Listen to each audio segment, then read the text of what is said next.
আয়নাঘর নাম শুনতে যতটা সাদামাটা, বাস্তবে ততটা ভয়ানক আর লোমহর্ষক, যার পৃষ্ঠপোষক খুনি হাসিনা।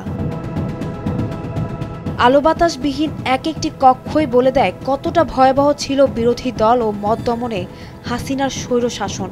এর মধ্য দিয়ে মানবতা বিরোধী অপরাধ সংগঠিত করেছেন শেখ হাসিনা। আয়নাঘর মূলত বাংলাদেশের সামরিক গোয়েন্দা সংস্থা ডিজিএফআই পরিচালিত গোপন বন্দিশালা। আওয়ামী লীগ সরকার এই বন্দিশালা ব্যবহার করেছে বিএনপি, জামাত ও আলেমসহ ভিন্ন মত দমনে। দুই স্তরের দরজা বিশিষ্ট এসব কক্ষে নেই পর্যাপ্ত আলো বাতাস চলাচলের ব্যবস্থা। যেখানে এক কক্ষের ভেতরে থাকা বন্দীদের চিৎকার অন্য কক্ষ থেকে শুনতে পাওয়া যেত না। দেশের বিভিন্ন স্থান থেকে আইনশৃঙ্খলা বাহিনীর সদস্য পরিচয় তুলে আনা বিরোধী মতের মানুষদের স্থান হতো এই আয়নাঘরে। আটকে রাখা হতো বছরের পর বছর, চালানো হতো অমানবিক সব নির্যাতন। রয়েছে বন্দীদের হত্যা করার অভিযোগও। আয়নাঘরের প্রতিটি দেয়াল যেন তারই সাক্ষী। গেল কয়েক বছর ধরে আলোচনার টেবিলে থাকা সমালোচিত আয়নাঘর ফের আলোচনায় আসে গণ অভ্যুত্থানের মুখে ৫ আগস্ট খুনি হাসিনা দেশ ছেড়ে পালিয়ে যাওয়ার পর। স্বজনদের বিক্ষোভের মুখে একে একে মুক্তি পেতে থাকেন আয়নাঘরের বন্দীরা। সেদিন আয়নাঘর থেকে মুক্তি পান ৮ বছর আগে গুম হওয়া সাবেক ব্রিগেডিয়ার জেনারেল আবদুল্লাহ হিল আমান আজমি, ব্যারিস্টার মীর আহমদ বিন কাসেম। আজমি জামায়াত নেতা গোলাম আজমের ছেলে আর মীর আহমদ জামায়াতের আরেক নেতা মীর কাসেম আলীর ছেলে। এছাড়া মুক্তি পাওয়া বন্দীদের মধ্যে ছিলেন ৫ বছর আগে গুম হওয়া পার্বত্য চট্টগ্রামের রাজনৈতিক সংগঠন ইউপিডিএফ-এর মুখপাত্র মাইকেল চাকমা। গোপন সেই বন্দিশালা থেকে বেঁচে ফেরা মানুষগুলোর কথায় উঠে আসে লোমহর্ষক নির্যাতনের ভয়াবহ বর্ণনা।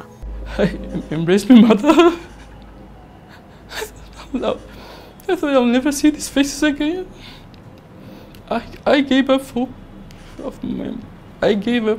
hope to see them, but they didn't. They knew I would come back. গামছা এটা দিয়ে একটা দিঘির পানি সঞ্চয় করা যায়।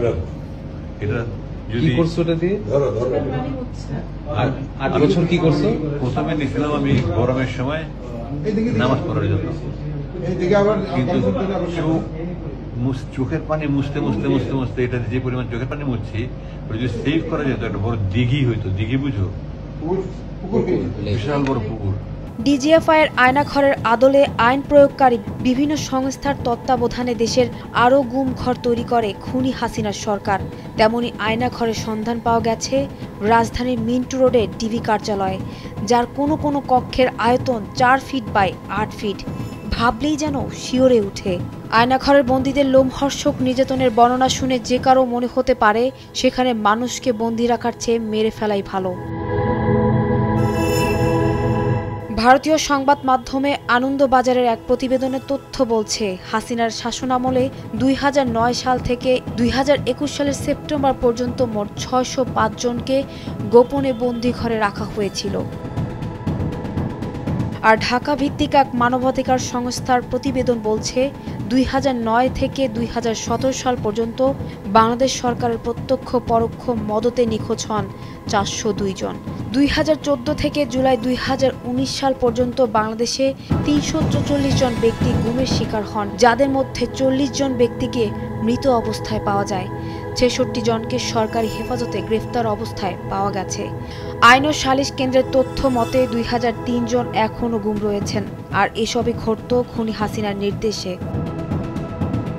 এর আগে ২০২২ সালে সুইডেন ভিত্তিক নিউজ পোর্টাল নেত্র নিউজের একটি অনুসন্ধানের প্রতিবেদনে উঠে আসে বাংলাদেশের সামরিক গোয়েন্দা সংস্থা ডিজিএফআই পরিচালিত গোপন বন্দিশালা আয়নাঘরের নাম। দেশের ইতিহাসে খুনি হাসিনার মানবতা বিরোধী অপরাধের প্রতিচ্ছবি হয়ে থাকবে এই আয়নাঘর।